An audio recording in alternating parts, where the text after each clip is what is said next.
Hello साथियों, नमस्कार। एक नए वीडियो में दोस्तों, आज संडे था तो आपके साथ कुछ पॉजिटिव डिस्कशन किया जाए।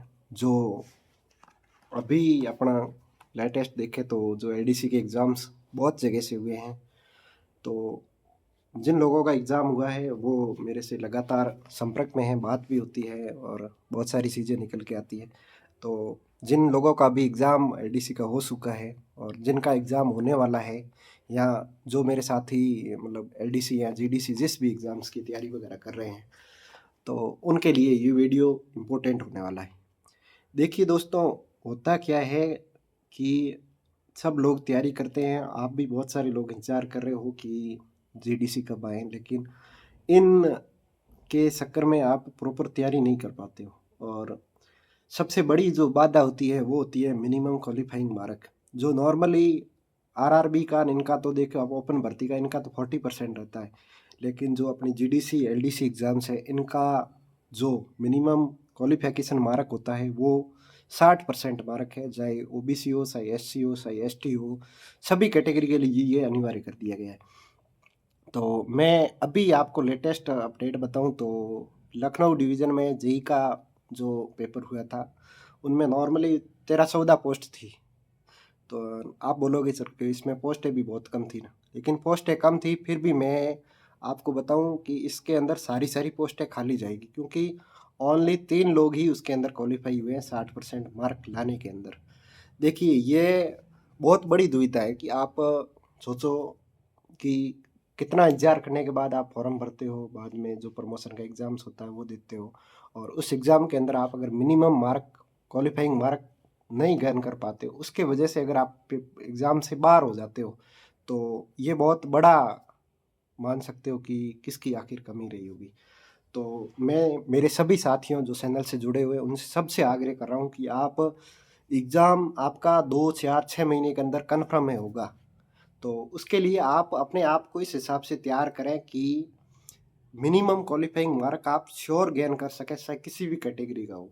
और वो मिनिमम मार्क गेन करना बहुत, ऐसा माना जाए तो इतना टफ भी टास्क नहीं है, और अगर नॉर्मली सोचा जाए तो बहुत टफ टास्क भी हो सकता है, क्योंकि आपका जो पेपर का पैटर्न है वो 110 क्वेश्चन का है, जिसमें से आपको 100 क्वेश्चन करने होते हैं, और अच्छा है तो आप 110 कर सकते हो, लेकिन जो आप फर्स्ट 100 क्वेश्चन करते हैं वो ही आपके मार्क कैलकुलेट होते हैं, उनके वो ही मान्य होते हैं।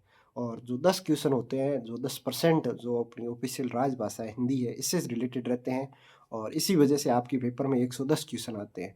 और आपको 100 क्वेश्चन अटेंड करने होते हैं, और 100 में से 60 क्वेश्चन आपके जो नेगेटिव वेगेटिव काटने के बाद अगर 60 बचते हैं तो ही आप क्वालिफाई होते हो, अन्यथा आप क्वालिफाई नहीं होते हो।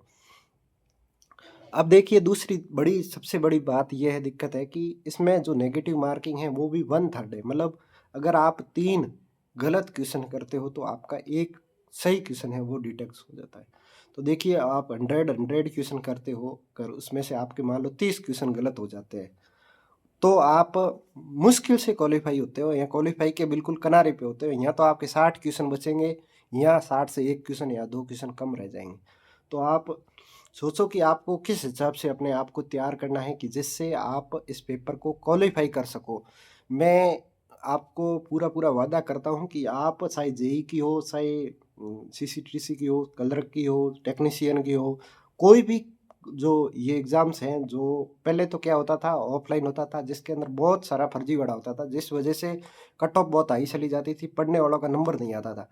और अब ऐसी स्थिति बन रही है कि पढ़ने वाले मिल नहीं रहे हैं, क्योंकि आरआरबी एग्ज़ाम करवा रहा है तो इसमें 1% भी घपले के चांसेस नहीं है। और यही हुआ लखनऊ डिवीज़न के अंदर, जो जेई की वैकेंसी हुई अभी, उसके अंदर 14 पोस्ट थी, उसमें से सिर्फ 1300-1400 लोगों ने पेपर दिया था, और उसमें से सिर्फ 3 लोग क्वालिफाई हुए। तो आप बताओ क्या स्थिति रही होगी। तो इसलिए मैं सभी चैनल के जितने भी साथी जुड़े हुए हैं रेगुलर, तो उसके लिए आप अपने आप को ज़रूर तैयार करें, और जो बेसिक बेसिक चीज़ें हैं वो ज़रूर पढ़ें।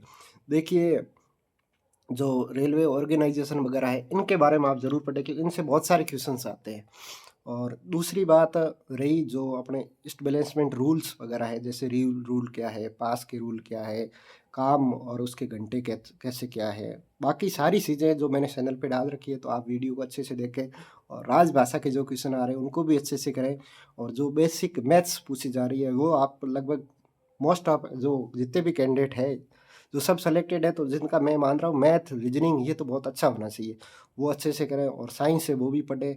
और जो देखिए अपना प्रोफेशनल नॉलेज है जो नॉर्मली पूछा जाता है, अपना वर्क एक्सपीरियंस है उस पे, तो उसका भी आप कहीं से कहीं उसका सोर्स लेके उसको भी क्लियर करने की कोशिश करें।